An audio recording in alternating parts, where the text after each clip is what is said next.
जय हे विष्णु प्राण, जय जन्मभूमि जननी, जय हे भारत महान, जय महाहिमालय महासिंधु, जय विंध्याचल, जय गंगा जमुना नर्मदा बेतवा जल, जय वेद पुराण शास्त्र काव्य अक्षय, जय आदि महाकवि वाल्मीकि की जय जय जय, जय सत्यम शिवम सुंदरम की चारित्रिक जय, जय विश्व चेतनामय भारत की ज्योतिर्जय।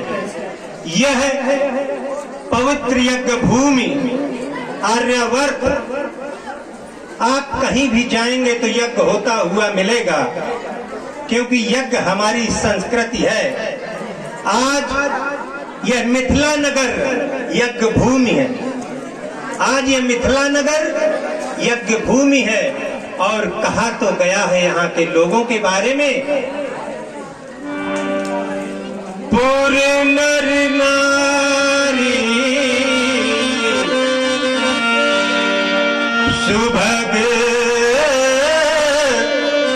सुचि संता धर्मशील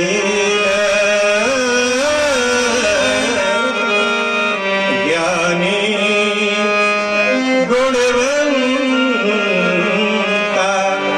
इस मिथिला के लोग ज्ञानी हैं, गुणवान हैं, इसलिए यह मिथिला नगर सर्वोपरि है। और इस नगर के पहले, मिथिला नगर के पहले इस नगर का नाम बैजंत नगर था। एक बार हमारे पूर्वज महाराज निमि के मृत शरीर का गंगा सागर सरोवर में मंथन हुआ था। उस मंथन में उनकी दाहिनी जंघा से हमारे पूर्वज महाराज मिथि का जन्म हुआ था। मंथन से मिथि, मिथि से यह मिथिला नगर नाम पड़ा। और यहाँ की सभ्यता कैसी है, यहाँ के सैनिक समर भूमि में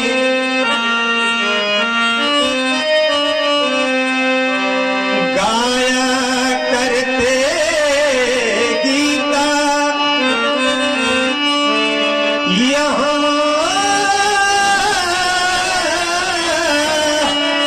खेत में हल के नीचे निकली मेरी सीता। एक बार इस मिथिला नगर में अकाल पड़ गया, अकाल दुर्भिक्ष काल पड़ गया। देवर्षि नारद इस मिथिला नगर में आए और उन्होंने बताया कि यदि राजा रानी एक साथ पुख नक्षत्र में जब मंगल भेदन कर रहा हो पुख नक्षत्र का, उस समय यदि राजा रानी दोनों हलकर्षण करें तो ये दुर्भिक्ष काल खत्म हो जाएगा और मां पृथ्वी कुछ न कुछ प्रदान करेगी।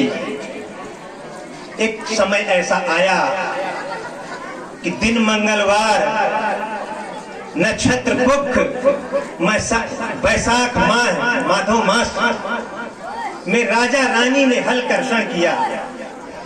तो मैंने कंचन का हल पकड़ा और रानी बैल की जगह लगी।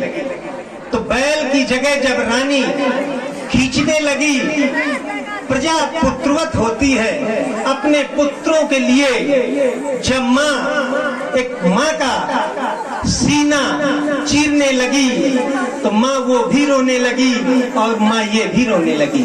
जब ये माँ रोई पृथ्वी माँ तो माँ पसीज गई। और सुनैना माँ जो प्रजा की माँ है, उसके आंखों से आंसू गिर गए और वह आंसू कमला नदी का रूप धारण कर लिया, आज कोसी के नाम से जानते हैं। और जब हम हल चलाने लगे, मेघ गड़गड़ाने लगे और घनघोर वर्षा होने लगी। हल का फाल एक कंचन के घड़े से टकराया। कंचन के घड़े से जिस समय टकराया, उस समय मेरी पुत्री सीता का प्रादुर्भाव हुआ। और ये जो धनुष हो रहा है, यह धनुष मिथिला में कैसे आया? एक बार भगवान शंकर और भगवान विष्णु का युद्ध छिड़ गया। भगवान शंकर विष्णु के ऊपर जिस समय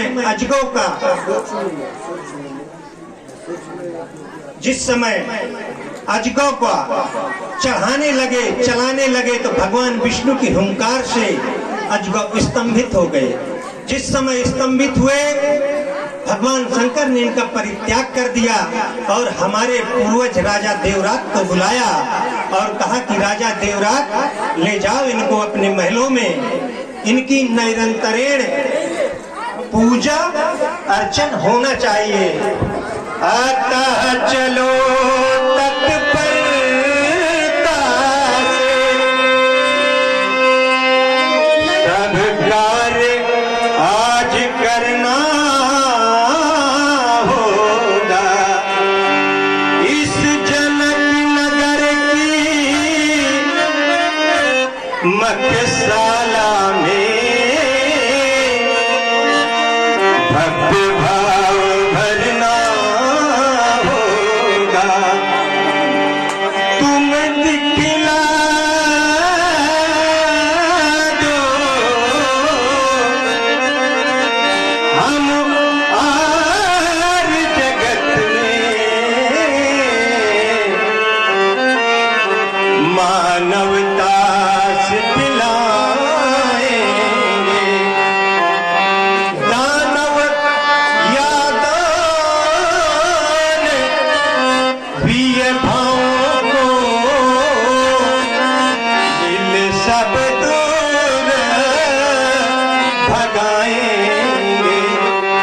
तो देखो कहाँ गए थे, कोमल है हमारे झूम रहे। वो ठोक ठोक कर ताल बजा कर भुज दंड